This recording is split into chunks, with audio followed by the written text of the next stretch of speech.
A era da grande liquidez chegou ao fim. A lógica fundamental da economia chinesa passará por uma transformação radical. Há 3 anos, no Fórum de Lujiazui, o então vice-presidente do Banco Central da China e presidente da Comissão de Supervisão Bancária, Yin Baojian, afirmou que aqueles que apostam que os preços dos imóveis nunca cairão, acabarão pagando um preço alto. Nos últimos 3 anos, todos vimos o que aconteceu com o mercado imobiliário. Hoje, no mesmo fórum, o presidente do Banco Central fez uma declaração impactante. A era de rápido crescimento da moeda chinesa terminou. Os 3 anos consecutivos de grande liquidez, desde a pandemia, foram oficialmente encerrados. Isso significa que a lógica fundamental da economia e do mercado de capitais da China mudará completamente. Olá a todos, aqui é o Mago Holder. E hoje vamos analisar profundamente o que acontecerá quando o Banco Central da China parar de liberar liquidez. Usar a liberação de liquidez para estimular a economia é uma prática comum nos países capitalistas ocidentais para enfrentar crises econômicas. Nos últimos anos, adotamos a mesma abordagem para enfrentar o impacto da pandemia. Se você gosta desse tipo de análise e quer entender mais sobre as mudanças econômicas globais, já deixe o seu like, inscreva-se no canal e ative o sininho para não perder nenhum vídeo novo. Compartilhe esse vídeo com seus amigos que também se interessam por economia e finanças. Seu apoio é fundamental para continuarmos trazendo conteúdo de qualidade. Deixe seus comentários abaixo sobre o que você acha dessas mudanças na política monetária da China. Bora para o vídeo e vamos debater juntos. De acordo com os dados de 2019 até o início de 2024, a oferta monetária total da China, M2, aumentou de 200 trilhões para 300 trilhões de yuans, com uma taxa de crescimento anual média de 10%, superando o crescimento do nosso PIB. Embora a mídia diga que os Estados Unidos gostam de injetar liquidez, se compararmos a taxa de crescimento do M2, os dados da China são na verdade mais altos. No entanto, recentemente, as autoridades declararam repentinamente que não haverá mais injeção de liquidez. Além dos discursos no Fórum de Lujiazui, os dados financeiros divulgados pelo Banco Central também revelam algumas pistas. Em abril de 2024, a escala de financiamento social da China encolheu em 658 bilhões de yuans, em vez de aumentar, algo inédito na história. Da mesma forma, em maio, a taxa de crescimento do M2 caiu rapidamente de mais de 10% no final do ano passado para 7%, uma queda rápida e rara nos últimos anos. Diante desses dados financeiros tão negativos, a explicação comum dos blogueiros financeiros é que nossa oferta de crédito é insuficiente e a demanda da economia real está fraca. Assim, há um clamor público para que o Banco Central reduza as taxas de reserva e de juros, injetando novamente liquidez para estimular a economia. No entanto, já estamos em junho e o Banco Central manteve-se firme, demonstrando uma estratégia altamente deliberada. Em maio, no relatório de execução da política monetária do Banco Central, já havia indícios. Especialistas do Banco Central explicaram que, no passado, a taxa de crescimento dos empréstimos na China sempre foi alta, adequada àquele estágio de desenvolvimento. Para enfrentar a pandemia, a regulação financeira contracíclica foi intensificada. No entanto, o volume atual de crédito não é baixo. Quando a oferta de crédito ultrapassa a demanda real e eficaz da economia, não só as empresas ineficazes ocupam recursos de crédito por um longo tempo, mas também surge o problema da arbitragem de capital. No Fórum de Lujiazui, o presidente do Banco Central reafirmou essa perspectiva. O volume total de financiamento macroeconômico já é grande. É natural que a taxa de crescimento do financiamento total diminua, alinhando-se com a transição da economia chinesa de um crescimento rápido para um desenvolvimento de alta qualidade. Além disso, muitos empréstimos existentes têm baixa eficiência. Revitalizar esses empréstimos ineficazes e conceder novos empréstimos tem, essencialmente, o mesmo impacto no crescimento econômico. Nos últimos anos, a quantidade de liquidez injetada já foi suficiente. Mesmo sem novas injeções, há liquidez suficiente para o desenvolvimento econômico. Continuar injetando liquidez poderia causar muitos efeitos colaterais indesejados, algo que o Banco Central quer evitar a todo custo. Aqui, precisamos investigar quais são esses efeitos colaterais. Em uma palavra, ampliação da desigualdade de renda, exacerbando o efeito de Mateus na economia. Isso inclui principalmente 2 canais: a arbitragem de capital e o efeito da concentração de riqueza. De 2020 a 2023, Durante aquele período, para apoiar a economia real, o Banco Central incentivou os bancos comerciais chineses a concederem muitos empréstimos. No entanto, sabemos que os bancos tendem a agir de forma oportunista, emprestando em tempos bons e recolhendo em tempos ruins. Com a pandemia e a posterior recessão econômica global, além da desaceleração do comércio exterior, muitas pequenas e médias empresas não estavam indo bem. Assim, muitos bancos, para cumprir suas metas de empréstimo, preferiram conceder crédito a grandes empresas que não apresentavam risco de falência, mesmo que a taxas de juros mais baixas. Você talvez não saiba, mas durante esse período, muitas grandes empresas obtiveram empréstimos com taxas de juros incrivelmente baixas. Empréstimos de 1 ano a menos de 2% e de 3 anos a menos de 3%. Esses juros tão baixos criaram um problema, pois as empresas podiam simplesmente pegar o dinheiro emprestado e investir em depósitos a prazo ou produtos financeiros, lucrando sem fazer nada. Com essa oportunidade de ganho fácil, quem se esforçaria para realmente trabalhar?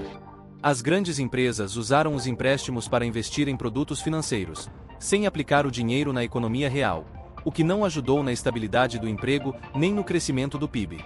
Enquanto isso, as pequenas empresas enfrentavam dificuldades crescentes para sobreviver, pois os recursos financeiros estavam sendo direcionados às grandes corporações. Isso é o que chamamos de arbitragem financeira. Outro problema é a taxa de câmbio. Do ponto de vista empresarial, as grandes empresas conseguiam empréstimos facilmente, enquanto as pequenas empresas não.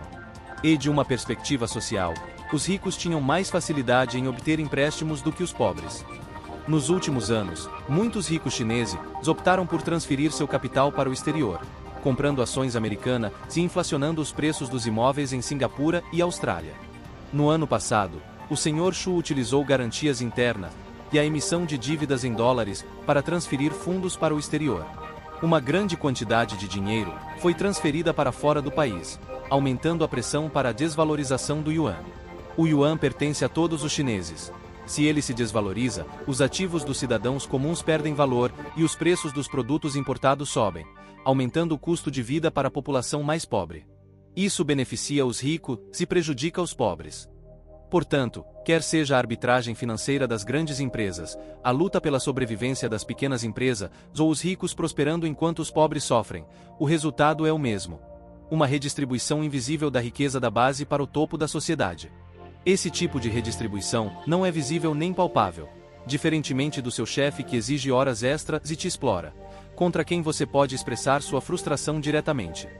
No processo de grande injeção de liquidez, a distribuição da riqueza se desequilibra, e não encontramos um culpado específico, pois o sistema financeiro, por sua natureza, favorece os ricos e desfavorece os pobres. Em um mercado completamente livre, o efeito Mateu se intensifica, com os fortes ficando mais fortes e os fracos, mais fracos. Por exemplo, nos Estados Unidos, após a crise financeira de 2008, a injeção de liquidez para estimular a economia exacerbou a desigualdade, levando ao movimento Occupy Wall Street, ao aumento do populismo, à eleição de Trump e ao movimento BLM, Black Lives Matter.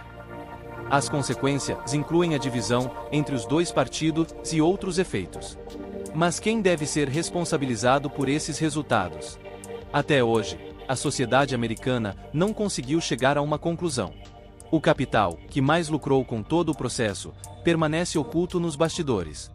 No entanto, somos um governo socialista e não queremos ver isso acontecer, especialmente com a ênfase recente na prosperidade comum pelas lideranças. Desde o outono do ano passado, em eventos importantes como a Conferência Central de Trabalho Financeiro, as autoridades têm reiterado a necessidade de evitar a especulação financeira, manter a estabilidade da taxa de câmbio do yuan e criticar severamente as irregularidades no sistema financeiro. Isso iniciou uma onda de reformas sem precedentes. A vontade das lideranças de alto nível se traduziu no fim das políticas de liquidez pelo Banco Central. Você pode estar se perguntando: se não vamos injetar mais liquidez, como vamos estimular a economia?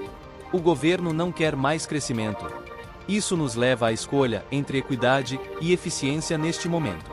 Nas últimas décadas, sempre enfatizamos o desenvolvimento, acreditando que ele resolveria todos os problemas. Mas como diz o velho ditado, não mudamos a quantidade, mas sim a distribuição.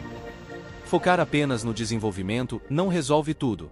Às vezes, a injustiça causa mais danos à estabilidade social. Por exemplo, nos anos 80, a reforma e a abertura trouxeram um rápido crescimento econômico, mas a desigualdade social resultante levou a vários distúrbios sociais. Depois de 2000, com a entrada na OMC, tivemos um alto crescimento, mas também enfrentamos corrupção e poluição, problemas sérios que surgiram juntamente com o aumento do PIB. Então, tivemos que implementar reformas econômicas, combater a corrupção e melhorar o meio ambiente para corrigir os problemas do passado. Agora, estamos em um período crítico de correção, acompanhado por uma grande reforma financeira. Com o fim da era de injeções de liquidez, quais reformas serão implementadas? Primeiramente, será feita a recuperação de empréstimos baratos e recursos financeiros das grandes empresas e dos ricos. Isso está sendo liderado pelo Banco Central e pela Administração de Supervisão Financeira, que monitoram o destino dos empréstimos bancários. Se as empresas tomarem empréstimos sem investir na economia real, as autoridades agirão para impedir e punir os responsáveis. Segundo relatórios da mídia, nos primeiros 5 meses deste ano, a Administração de Supervisão Financeira emitiu mais de 1.900 multas para instituições financeiras, totalizando mais de 6 bilhões de yuans, principalmente por violações de crédito. Sob rigorosa supervisão e penalidades pesadas, a especulação financeira já diminuiu significativamente. Além disso, há uma ênfase no controle financeiro pelo partido. Embora o capital financeiro tenda a favorecer os ricos, sob o sistema socialista, as instituições financeiras devem direcionar mais recursos para pequenas empresas e a população de base, mesmo que isso implique em menores lucros. Isso é uma exigência política. Por fim, com várias medidas implementadas, desde o início deste ano, a distribuição de riqueza na sociedade começou a melhorar. Segundo os dados, no primeiro trimestre de 2024, a média da renda per capita urbana aumentou 5,7% em relação ao ano anterior, superando o crescimento da média em 0,4 pontos percentuais. Isso reverte a tendência observada desde 2017, onde o crescimento da média supera o da mediana. Com a redistribuição da riqueza, a lógica do mercado de capitais também mudou significativamente. Após a pandemia, a mídia financeira destacava a inflação para os ricos e a deflação para os pobres, refletindo a lógica da desigualdade. Porém, atualmente, observamos que o consumo dos ricos está diminuindo, enquanto o consumo das classes mais baixas está em ascensão. Por exemplo, produtos de luxo característicos da China, como pinturas tradicionais, objetos de arte e o famoso licor Moutai, começaram a ter quedas significativas de preço a partir de 2024. O Moutai, em particular, caiu tanto que frequentemente aparece nos tópicos mais comentados. Por outro lado, marcas voltadas ao consumo popular, como Pinduoduo e Michoui Binshen, estão prosperando com relatórios financeiros mostrando lucros crescentes ano após ano.